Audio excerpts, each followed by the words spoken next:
Mister lady YouTube ரசிகர்களே, சித்தர்களின் அருளால் நலமுடன் பல்லாண்டு வாழ்வோம். உலக தமிழ் அறிவாளிகளே, இன்றைக்கு ஒரு செய்தி. உடல் பருமன் என்பது உலகை அச்சுறுத்தி கொண்டிருக்கிற ஒரு நோயாக உலக நலக் கழகத்தால் அறிவிக்கப்பட்டிருக்கிறது. ஒபேசிட்டி, குழந்தைகள் பருமனாக இருக்கிறார்கள்,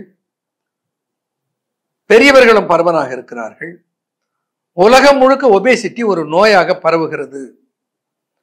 ஒபேசிட்டி ஒன்று வந்துவிட்டால் போதும், அது பிளட் பிரஷரை கூட்டி வந்துடும், நீரிழிவை அழைத்து வந்துடும், மூட்டு வலியை கூட்டி வந்துவிடும், உடல் தளர்ச்சியை கொண்டு வந்து சேர்த்துடும், சோம்பலை கொண்டு வந்து சேர்த்துடும், லெத்தர்ஜி, இது எல்லாத்தையும் கொண்டு வந்து சேர்க்கிறது எதுன்னா உடல் பருமன்.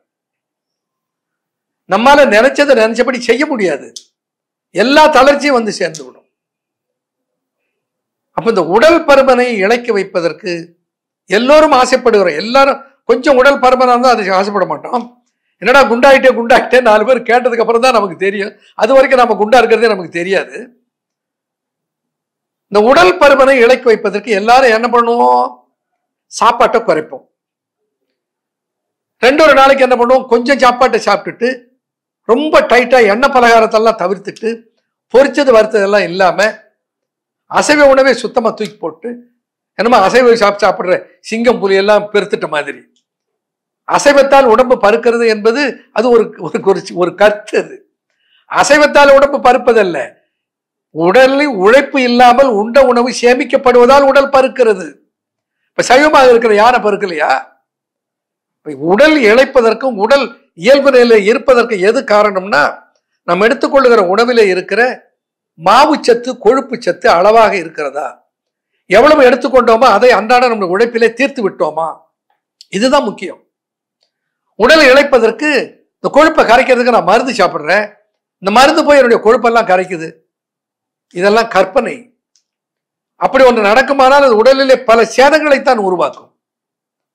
மாறாக நான் ஒரு ஆராய்ச்சி பண்ணேன். உணவை குறைத்து சாப்பிடவும் தயாராக இருக்கிறார்கள். உண்டே குண்டான உடலை உணவை குறைத்தே இழைக்க வைக்க வேண்டும் என்பதை அனைவரும் அறிந்தும் இருக்கிறார்கள்.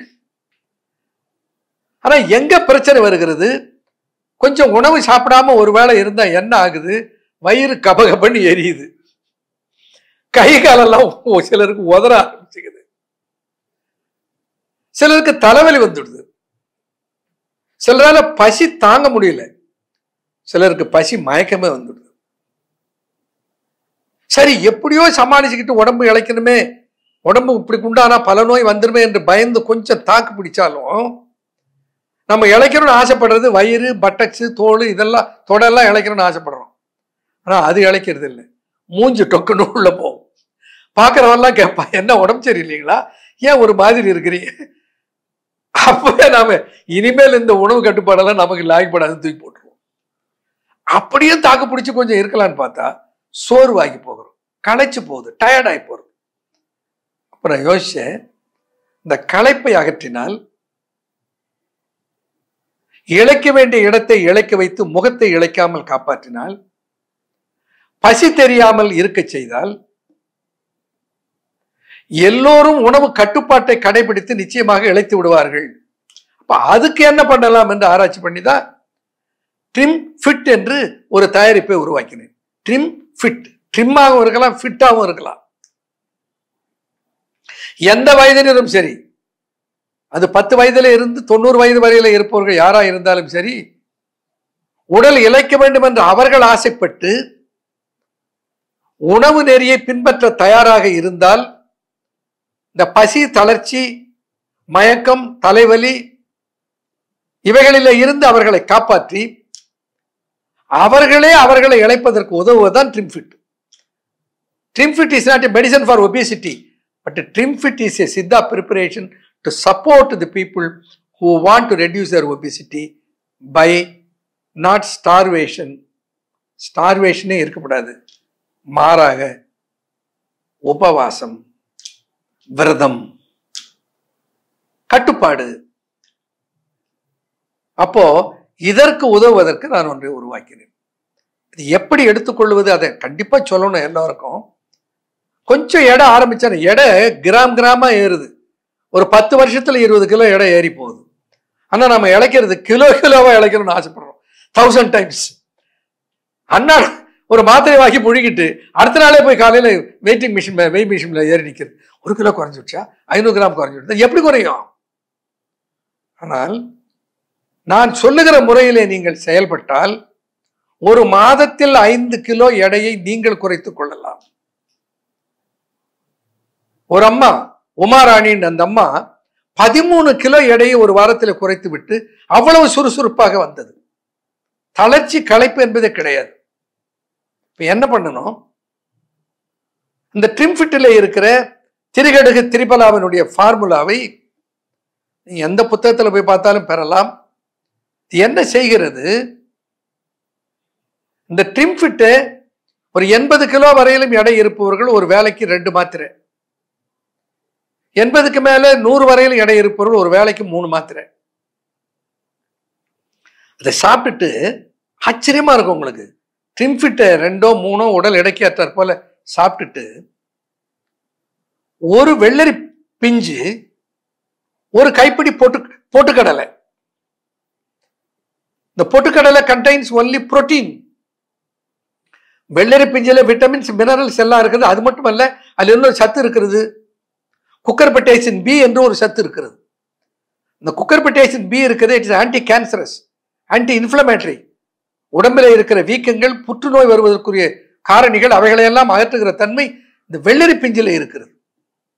உண்டருந்த தீ எழும்பும் உன்மருந்தை தான் முடுக்கும், உண்டருந்த தீ எழும்பும் உன்மருந்தை தான் முடுக்கும், கண்ட கரப்பான் தன்னை கடுக்கும் கான் பண்டிதரே உள்ளரிப்பை நீர் கடுப்பை ஊரை விடு தோட்டி விடும் வெள்ளரி பிஞ்சின் குணத்தை வில். இன்னைக்கு அறிவியல் சொல்றது ஒரு 2000 ஆண்டுகளுக்கு முன்னால சித்தர்கள் சொல்லிட்டு போயிட்டார்கள். உள்ளரிப்பை நீர் கடுப்பை, நீர்க்கடுப்பு urinary tract infection, UTI. உள்ள அரிப்பை, some people will say, make a complaint, there is itching inside the body. வெளியில அரிக்கிறது இல்ல, குடலை அரிக்கிறது, இனப்பெருக்க பாதையில் அரிக்கிறது, உள்ள அரிக்குதுன்னு சொல்லுவாங்க. உள்ளரிப்பை நீர் கடுப்பை ஊரை விடுத்து ஓட்டி விடும் வெள்ளரி பிஞ்சின் குணத்தை வில். ஆகையினால இந்த வெள்ளரி பிஞ்சையும் பொட்டுக்கடலையும் சாப்பிடணும். சாப்பிட்டா என்ன ஆகுது? ஆராய்ச்சியில் என்ன கண்டுபிடிச்சோம்? இந்த வெள்ளரி பிஞ்சும் பொட்டுக்கடலையும் சேர்த்து சாப்பிட்டா இந்த வறுத்த மோர் மிளகாயும் தயிர் சாதமும் எப்படி இருக்குமோ அப்படி பொருத்தமா இருக்கும். தனியா வெள்ளரி பிஞ்சை சாப்பிட்டோம்னா சாப்பிட முடியாது, பொட்டுக்கடலை சாப்பிட்டா சாப்பிட முடியாது. வெள்ளரி பிஞ்சும் பொட்டுக்கடலையும் ஒரு வாய் வெள்ளரி பிஞ்சை கடிச்சிட்டு ஒரு கொஞ்சம் பொட்டுக்கடலை சேர்த்து மென்று சாப்பிட்டா ருசியா இருக்கும். இப்ப சாப்பிட்ட உடனே பசி போயிடும். முதல்ல என்ன, இட் நியூட்ரலைசஸ் தி ஆசிட். இந்த பசி போன உடனே அங்க என்ன நடக்கிறது? அந்த ட்ரிம்ஃபிட் என்ன பண்ணுது? உடனே போய் எங்கெல்லாம் கொழுப்பு படிந்து இருக்கிறதோ அந்த கொழுப்பை எரித்து அதை சத்தாக மாற்றி உடம்பு கொடுத்துடுது. நீங்க தான் ஏற்கனவே பேங்க் பேலன்ஸ் வச்சிருக்கீங்களே, சாப்பிட்டு சாப்பிட்டு பருத்து இருக்கிறது. அப்ப என்ன பண்ணணும்? வெளியில இருந்து சம்பாரிச்சு உள்ள போறதை நிறுத்திட்டு பேங்க் பேலன்ஸ் எக்ஸாஸ்ட் பண்றது. அது எப்ப முடிய மாட்டேங்குது? சாப்பிட்டோம்னா பேங்க் பேலன்ஸ் எப்படி தீரும்? அப்ப என்ன பண்றது? இந்த பொட்டுக்கடலையும் வெள்ளரி பிஞ்சையும் ட்ரிம்ஃபிட்டோட சேர்த்து சாப்பிட்ட உடனே அது போய் கொழுப்பை எரிச்சு உடம்பு கொடுத்தது, களைப்பு போயிடும். முதல் ப்ராப்ளம் என்ன? ஏன் நம்மளால உணவு கட்டுப்பாடு முடியல? களைச்சு போகுது உடம்பு, கண்ணெல்லாம் இருட்டிட்டு வருது, மயக்கமா வருது, ஒரு வேலையும் செய்ய முடியல. 3 நாள் கொஞ்சம் சமாளிச்சுட்டு இருந்துட்டீங்கன்னா வெள்ளரி பிஞ்சு பொட்டுக்கடலை எண்ணெயில் பொரிக்காத வறுக்காத கொழுப்பு சத்தற்ற எளிய உணவு. பழத்தை தவிர்த்துருங்க, காய்கறியை நிறைய சேர்த்துங்க. அப்ப என்ன ஆகும்? உங்க உடம்பு டயர்ட் ஆகாமல் களைப்பாக 3வது நாளே பயங்கர ஸ்பீடு வந்துடும், சுறுசுறுப்பு வந்துடும். ஆச்சரியப்படுவீங்க, 3 நாள்ல கண்டுபிடிச்சிருவீங்க. நான் சொன்னது நிகழல, என்ன வந்து கேளுங்க, எல்லா விவரமும் அங்க இருக்கிறது இல்ல. அப்படி கடைபிடித்தால் அழகாக உடலை இளைக்க வைத்து இயல்பு நிலைக்கு கொண்டு வந்து விடலாம். கொஞ்சம் தேக பயிற்சி, கொஞ்சம் நடைப்பயிற்சி, கொஞ்சம் உடற்பயிற்சி, யோக பயிற்சி செஞ்சோம்னா இந்த மசில் தளர்ச்சி இல்லாமல் நல்ல ஃபிட்னஸா உடம்பை வைத்துக் கொள்வதற்கும் உடம்பு இயல்பு நிலைக்கு திரும்புவதற்கும், இழைப்பதற்கும் என்ற சொல்லை நான் சொல்லவில்லை, உங்கள் இயல்பு என்னவோ அந்த நிலைக்கு உங்கள் உடம்பு திரும்புவதற்கும் உதவி செய்வதற்காக சித்தர்கள் தந்திருக்கிற அரிய படைப்பு தான் ட்ரிம்ஃபிட். ட்ரிம்ஃபிட்ல என்ன இருக்கிறது? திரிபலா இருக்கிறது, திரிகடுகு இருக்கிறது. திரிபலாவில் என்ன இருக்கிறது? கடுக்காய், தாண்டிக்காய், நெல்லிக்காய், அதனுடைய தோல். திரிகடுகுல என்ன இருக்கிறது? சுக்கு, மிளகு, திப்பிலி. என்னுடைய யூடியூப் நிகழ்ச்சிகளிலே போய் பாருங்க, திரிகடுகு எப்படி தயாரிப்பது, சுக்கு மிளகு திப்பிலியை சுத்தி செய்து எப்படி தயாரிப்பது என்பதை சொல்லி இருக்கிறேன். அதை ரிப்பீட் பண்ண வேண்டியதில்லை. அதே போல திரிபலாவை எப்படி செய்வது என்பதை சொல்லி இருக்கிறேன். இந்த இரண்டையும் ஒன்றாக சேர்த்து விட்டால் ட்ரிம்ஃபிட் வந்து விடுகிறது. சரி, இதை ஏற்கனவே எனக்கு பிளட் பிரஷர் இருக்கிறது, நான் சர்க்கரை நோய் இருக்கிறது, ஏற்கனவே வேதியியல் மருந்துகள் சாப்பிட்டு கொண்டு இருக்கிறேன், நான் சாப்பிடலாமா? இதெல்லாம் மூலிகைகள், இல்லை எந்த கெடுதியும் வராது. என்ன மருந்து சாப்பிட்டுட்டு இருந்தாலும் அது கூட இதை சேர்த்தே சாப்பிடலாம். இப்போ உணவு கட்டுப்பாடு என்பது இதற்கு என்ன வேண்டும்?